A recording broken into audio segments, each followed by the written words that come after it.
The time has come for me to A your cues.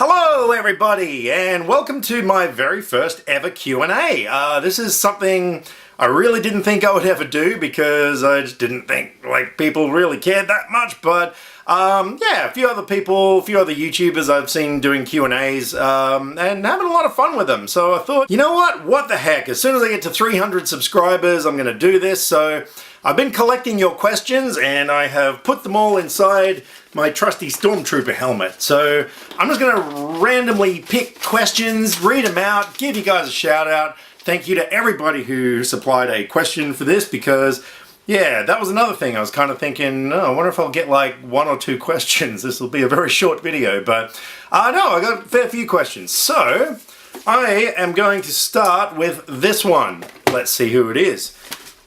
This is from my friend Steve Kirkham. Steve is one of my very best friends, so hello Steve, thank you very much. And he has said, can you share some memorable cinema experiences? Now, that one's kind of a loaded question because my two that I can really think of at hand are ones that involve Steve.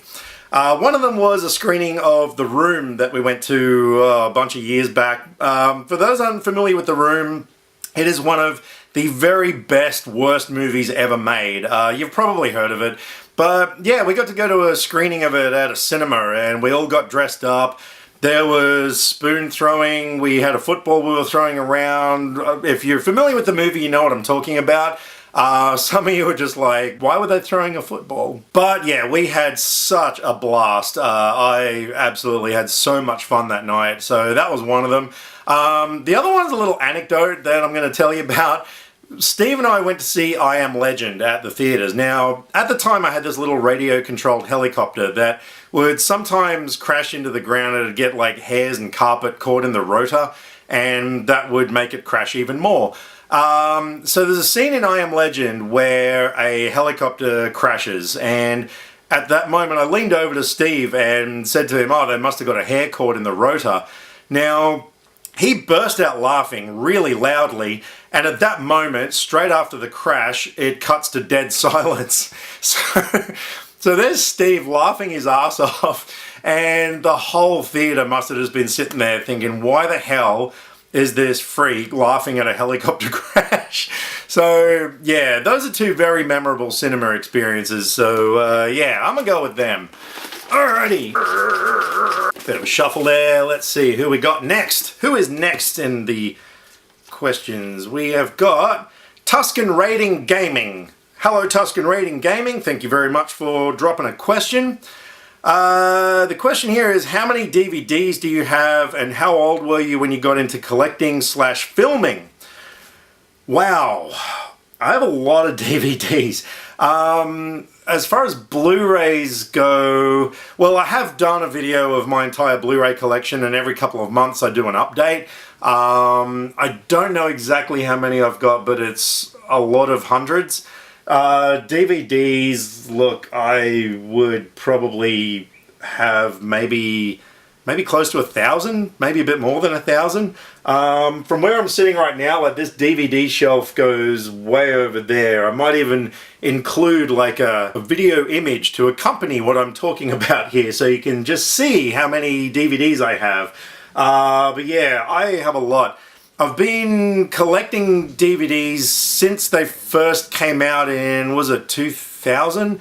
Because I was working at a video store at the time, and yeah, I remember transitioning everything from VHS tapes to DVDs, and yeah, I had access to stuff, like I could buy stuff early and that sort of thing. So yeah, I've been collecting probably since 2000, but I mean, prior to that I had a really big collection of VHS tapes, so yeah, I've been collecting for a while. And as far as filming, I'm assuming you mean like my filmmaking stuff. That's sort of that typical story where, you know, my best friend and I, when we were like 15, 16, he had a camera and we used to make really bad movies. Like, oh man, that was so terrible. But yeah, it sort of got me inspired. And then it was 1999 was the year that I made my first proper short film and put it into a festival. And yeah, I remember, you know, being there, seeing my film on the big screen in front of 1,500 people, and man, that was a turning point in my life. So that was the year that I really started taking filmmaking seriously. Yeah, so thank you very much for your question. I appreciate that. Alrighty, next up we have this one. Who could it be? This is from my friend Daydreams and Nightmares, who also has a YouTube channel. And I remember you won some DVDs off me a while back, and I hope you enjoyed them. So the question is, have I seen any movies that you have made, or are you too indie even for me? Sir, I am so indie that I should probably have a fedora and a whip. Ha ha! That joke was better in my brain. No, look, chances are you probably haven't seen anything that I've done. I've mostly done music videos over the last few years. There was a short film we did in 2014 that won a bunch of awards, but yeah, I've got a website with all my stuff. I'll actually put a link to it down in the description box below in case anyone's interested. But yeah, a few of the music videos I've done, particularly for a metal band called Dark Cell, they've done pretty well overseas. They've got a bit of a following in the US. So yeah, chances are you probably haven't seen anything, but hang in there because we are working on our first feature film at the moment that, with any luck, is going to go gangbusters. Yeah, I've got a good feeling about it. I really believe in it, and hopefully, you know, it'll become one of the best Australian comedies ever made. So stay tuned. All right, next up we have this question. Let's see who we've got here. We've got Jack Attack. Wah! Jack Attack, thank you very much for sending me a question. I appreciate that. Jack Attack has said, what is your favorite comedy of this decade? P.S. Your channel is very entertaining. Aw, thank you. I really appreciate that. Thank you so much. Favorite comedy of this decade? Look, the one movie that instantly springs to mind was Mike and Dave Need Wedding Dates, I got to admit, from last year. In terms of just being consistently funny, I loved that movie so much. I enjoyed the characters. Everything about that movie I really dug. I mean, there's been some pretty good comedies over this decade. Other honorable mentions would be Bridesmaids. This Is the End. I also really loved that one. That was a very clever film, the fact that everyone played themselves. And I really like the Jump Street movies, 21 and 22 Jump Street. Those are up there with the very few TV show to movie transitions that actually worked. So yeah, those are the ones that really stand out, but I really loved Mike and Dave Need Wedding Dates. I know not everyone liked it, but for me, that was the movie that was just had me rolling. So yeah, there you go. Thank you again. Alrighty, come on, Helmet. What do we got? I'm half expecting to like pull out a Stormtrooper head. No, not really.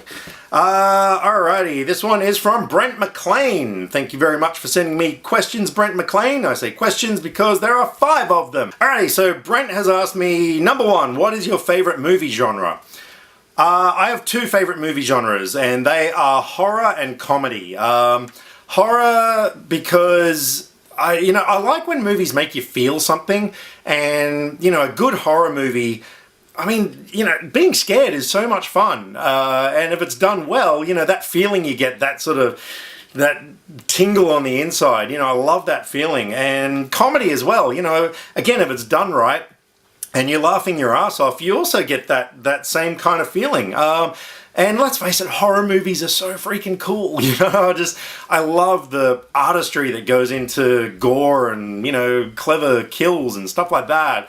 I mean, I'm a total pacifist in real life, but, the more violent, the more awesome. So, yeah.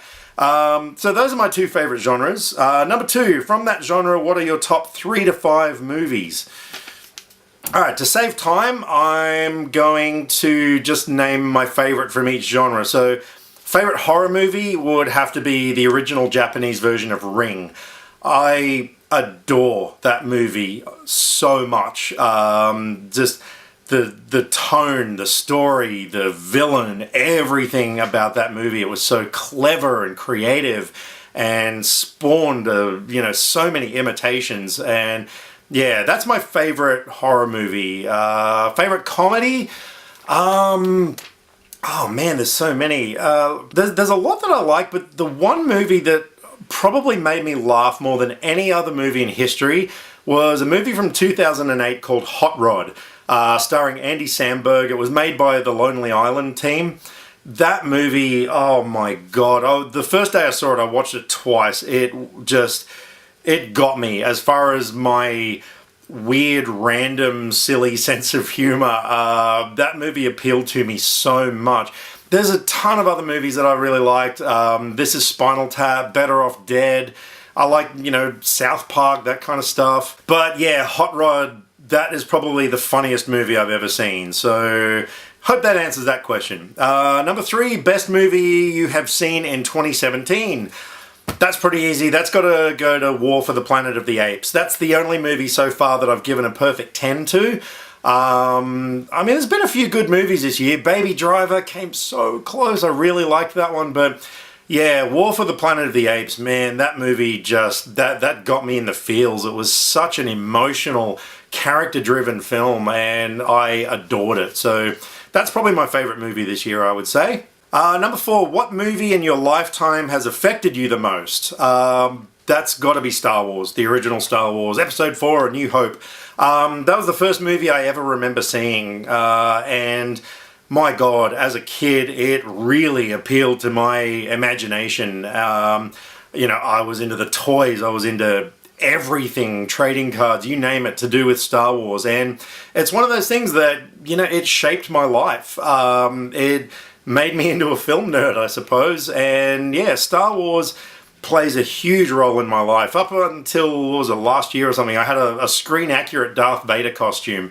That should give you an indication of just how deeply my love of Star Wars is. So, yeah, that would have to be the answer to that question. And number 5, are there any little-known or sleeper films you love that not many people would have seen? Brent McClain, I love you for asking me that question. That is a brilliant one, and that is one that I've actually come prepared. I went through my collection and yeah, I found 5 movies that are ones that no one seems to have seen. I know there's probably going to be some of you that are like, oh, wait a minute, I've seen that, I love that movie, and that's cool, but so many people I speak to don't know these movies, so I'm going to go through them one by one. First up, we've got an action movie called Drive, starring Mark Dacascos. He's a great action movie star. Also has Brittany Murphy in it. But this was a really fun, inventive action film. Some of the action scenes were so damn good in this movie. And not many people have seen it, so I really like that one. I also love this movie, Cube. My God, if you want to have your mind twisted and turned and just messed with, you need to see this movie. Really clever, low-budget film about a group of strangers who wake up inside this room shaped like a cube with doors on each side. And this room leads to other similar rooms. They're essentially inside a gigantic cube. Some of the rooms have booby traps and some of them don't, and they've got to kind of navigate their way through. So not only do they have to find out how to get out of this thing, they've got to find out what it is, why they're there. There's so many questions, and the end of this movie just leaves you thinking. Like, it doesn't wrap everything up neatly for you. You've got to kind of put your own spin on it, but yeah, this movie is fantastic. Also going with Brain Damage. This is a horror comedy from, I think, the 80s. Saw it late night on TV one night and I was hooked. It's about this worm thing that attaches itself to this young guy's, the back of his neck, and starts squirting this juice into his brain that makes him trip balls. Essentially, the movie is a big anti-drug statement, but oh my God, it is so funny and so brilliant, and I love Brain Damage. Also going to do a shout out for Sid and Nancy. This was the movie that made me a Gary Oldman fan. I'm a Sex Pistols fan, and his performance of Sid Vicious from the Pistols was incredible. This is a dark, heart-wrenching, depressing film. But yeah, the performances, the way it was shot and directed, everything about it I just absolutely adore.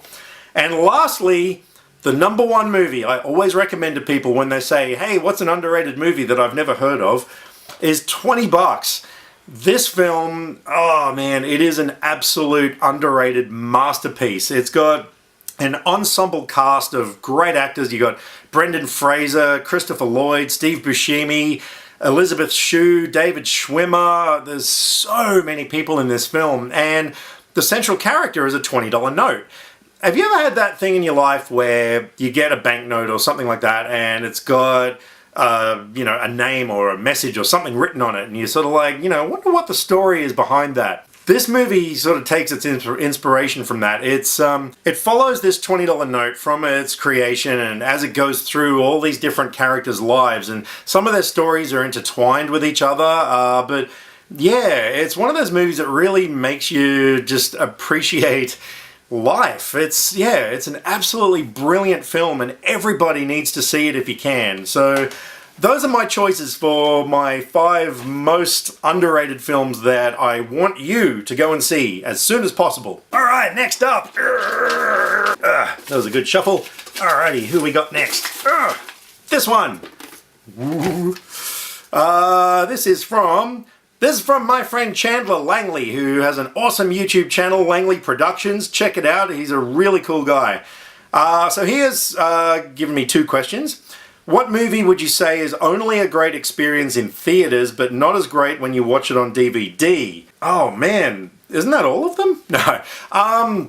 No, but to be honest, look, that's a tricky question, because to me, you can't beat the cinema experience. I know we live in an age now where movies and streaming is just so accessible. People can watch stuff on their phones. People can watch stuff anywhere.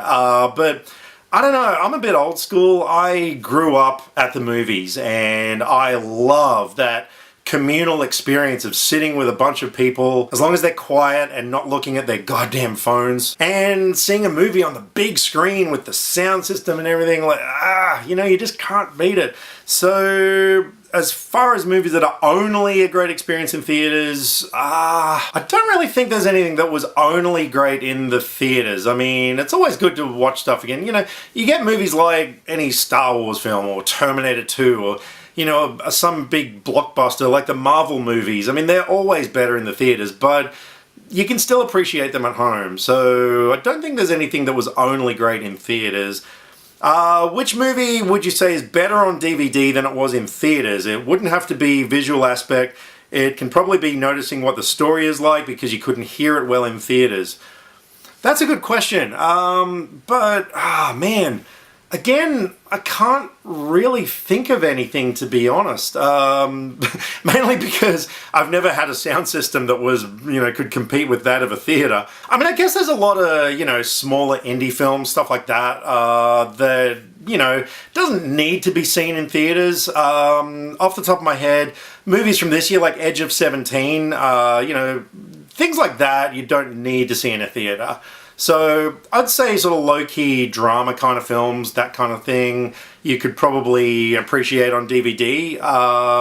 But yeah, I don't think there was anything specifically that was better on DVD than it was in theaters. So yeah, sorry for the vague answers there, but yeah. In a nutshell, no, I like everything on the big screen more than I do on DVD, but at the same time, smaller key films, I have no objection to watching them on the small screen. Alrighty, who we got next? It's this person.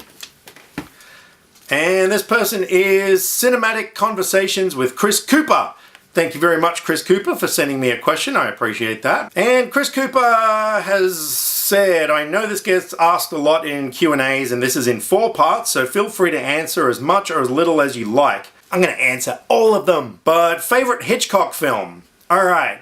That one, I'm going to go against the norm. I know a lot of people would come up with Psycho or Vertigo, but I'm going to say Rear Window. That movie I don't know, man. I love the premise. I love the performances. Jimmy Stewart, I love that guy so much. And just the overall tension in that film, I thought Hitchcock did such a magnificent job of really bringing it in that film. So yeah, I'm going with Rear Window for Hitchcock film. Favorite Kubrick film? All right. You're probably thinking I'm going to say The Shining, but I'm not going to say The Shining. I am going to go with Full Metal Jacket. Full Metal Jacket, there's something about that film I really dug. Particularly the first half of the movie. I liked the psychology, the getting into the characters' minds, and yeah, just the shock at the end of that first half as well, I really dug. I liked the characters. R. Lee Ermey's drill sergeant is one of the most iconic characters in cinema history. And yeah, I thought the second half probably wasn't quite as good, but yeah, overall, I really dug Full Metal Jacket. I'm going with that for my favorite Kubrick film. Favorite Disney film? That one I am going to hand to The Lion King. I do like the classics, and yeah, there's a lot of Disney films, let's face it, but The Lion King, yeah, that movie, because I'm a really big fan of 90s cinema, and I vividly remember when that movie came out. I just started working in a cinema the year before, and it was just, that whole time period was just so great, and I mean, the movie itself, yeah, is just hard to beat. So yeah, for me, personally, I'm going with The Lion King. And favorite Studio Ghibli film, or animation if you're not too familiar with Ghibli or anime. Glad you put that last part in, because yeah, I gotta admit I'm not an anime fan. I respect it as a genre, and I am totally cool with people who love it. I don't dislike it, it's just not something that really appeals to me. I've tried to watch a few Ghibli films, but I just never been a big fan. So as far as favorite animation, oh, wow. I mean, all right, I'm going to go with the three types of animation. I'm going to go with traditional, stop motion, and computer animation. So for computer animation, let's face it, Pixar films are the best of the best. And if I had to choose a Pixar film, oh boy, it's probably a three-way tie between Toy Story 3, Up, and Inside Out. I love those films so much. They're so emotional. As far as stop motion animation, Kubo and the Two Strings that came out last year, man, that film blew me away. I love that film. And favorite traditional animation, look, I'm gonna go out on a limb here. Like, I don't really think it quite falls into that category of traditional animation. I'm gonna say South Park, Bigger, Longer, and Uncut. I know, look, because you didn't say the best animation. I mean, Lion King was, by far better. But in terms of favorite animated film, I interpret that as what would I rather watch. If I could sit down and if you gave me South Park and Lion King, I'm probably going to put South Park on, because I just love that movie so freaking much. It was so funny. So yeah, there you go. That's my answer to your question, and thank you again. Alrighty, Stormtrooper helmet. What do we got? We got this one now. Who we got here? This one is from Joan Kirkham. Thank you very much for sending me a question. I appreciate it. What is your all-time favorite movie, and why is it so? I recently, was it recently? I don't know. I did a video a little while back of my 10 most favorite movies of all time, and I thought long and hard about this, and the number one movie that I had to put on there was Star Wars from 1977. I know Empire Strikes Back was a better film, but in terms of the way that Star Wars changed my life and just had such an impact on me, yeah, that, one of my first memories in life was sitting in the back seat of the car at the drive-in, as a 4-year-old kid, seeing Vader coming through that corridor at the start, and yeah, it really had an effect on my whole life. So that's got to be my favorite movie. And why is it so? That pretty much answers that as well. Just, yeah, because of the impact it had on my life. So thank you very much for your question. And look, it's a Stormtrooper helmet. Alrighty, so I'm going to pick this one. And this one is from Alicia McGinnis. who has said to me, what does a day in the life look like for Movie Talk with Dan Jensen at 3 million subs? 3 million subs, a day in the life, wow, well, life would be very different. I mean, if you look at the top movie reviewers on YouTube, people like Jeremy Jahns, Chris Stuckman, they've got just over 1 million. So if I had 3 million, then I would be the #1 movie reviewer in the world, and I'd probably have my own TV show, maybe even a radio segment. I would be making a living off this, which would be really awesome. So yeah, you know, I'd just be happy. You know, I don't really want anything excessive from this, but it would be really cool to be able to turn this into a career and make a living from this. So yeah, I would be happy. A day in my life would be me waking up smiling. And the second part to that was bonus points for favorite new sub. Now, come on, I can't play favorites here. I love all of my subscribers equally. And moving on to the next one. Oh, that one's stuck. Oh, there we go. Alrighty. This one is from Barnster69. Thank you very much for sending me a question, Barnster69. And Barnster69 has written, hey Dan, what made you decide to review movies? And also, what are some of the highlights from your doing these reviews? I totally enjoy them and hope to see a lot more. Cheers. Oh, thank you. Really appreciate that. What made me decide to review movies? Well, I remember one night my girlfriend at the time, we were sitting watching, I got into movie reviews. I think it was beginning of last year. I was watching Chris Stuckman, Jeremy Jahns, John Flickinger, all these people, and yeah, I thought, wow, you know, this is really cool. Like, I dig listening to people's takes on movies, and yeah, my girlfriend said to me, you should be doing this. You know, you're obsessed with movies. I can't shut you up. So, you know, you should do this. And I kind of thought, well, no one's going to care what I think about movies. But I put a post on Facebook and I asked everybody, you know, would anyone be interested if I was to do this? And so many people were like, oh my God, yes, you got to do this, you got to do this. And yeah, I remember the one thing someone said was, what have you got to lose? And I thought, yeah, what the hell? So yeah, I started doing it from there and have never looked back. Some of the highlights from doing these reviews. #1 is probably the people I've met, like fellow YouTubers. I've made so many really awesome friends through this. And I've just enjoyed chatting with so many people. It's, you know, it's been nice to be integrated into this whole worldwide community. So that's been great. Also getting put on the media list for distributors like Universal and Sony, getting to go to, you know, media screenings and stuff. I've really enjoyed that. And also partnering with my local cinema, where I've been hosting these classic screening nights with a couple of other YouTubers, including Jay the Bald Guy. Yeah, that has been a blast, you know, getting to see my Movie Talk logo in the promotional materials and on the big screen and stuff. Yeah, so there's been a lot of things that have come from this that I've really dug. So, yeah. Was that it? Yeah, thank you very much for your question. I appreciate that, Barnster69. Alright, moving along. Is there any more? Oh, hang on. We got one more left, I think. Hello? Hello? So the very last question that I have is from Simon Stoughton, my friend Simon. Thank you very much for sending me a question. The question is, how crappy does the film have to be for you to walk out?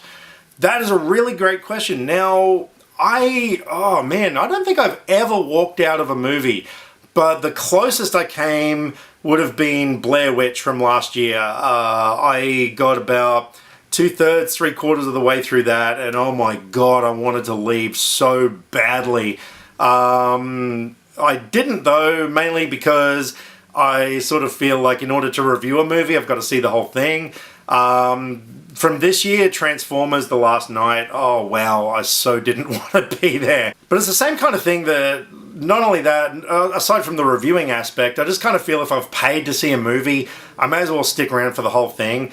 I know there is a clause where in the first half hour you can get a refund, but you don't normally know how bad a movie is in the first half hour. Like, you know, sometimes things can have a turnaround, but yeah, so those are two movies that probably give you an indication of how bad a movie has to be before I want to walk out at least. I've got a feeling that the Emoji Movie coming up is possibly going to feature on that list as well. So, yeah, those are some bad flicks. And there you go, that concludes the question and answer thingy. Thank you so much to everybody who has sent me questions. I really appreciate it. It's been really cool interacting with you guys and doing this sort of thing. Now, if anyone's interested, I have started up a Redbubble store where I've got a whole range of stuff with the Movie Talk logo on it. If you're interested in anything like a t-shirt, leggings, a mini skirt, a mug, a clock, there's a ton of stuff. You can even have a pillow with Movie Talk written on it, so you can like almost have the sensation of sleeping with me under your head at night. Maybe that's not a good idea. But regardless, yeah, if you want to head over and have a look anyway, I'll put a link down below to my Redbubble store. Thank you again to everybody who has subscribed to my channel. I'm a really big fan of subscribers. I know so many people pay attention to view counts and audience retention and all those sort of things.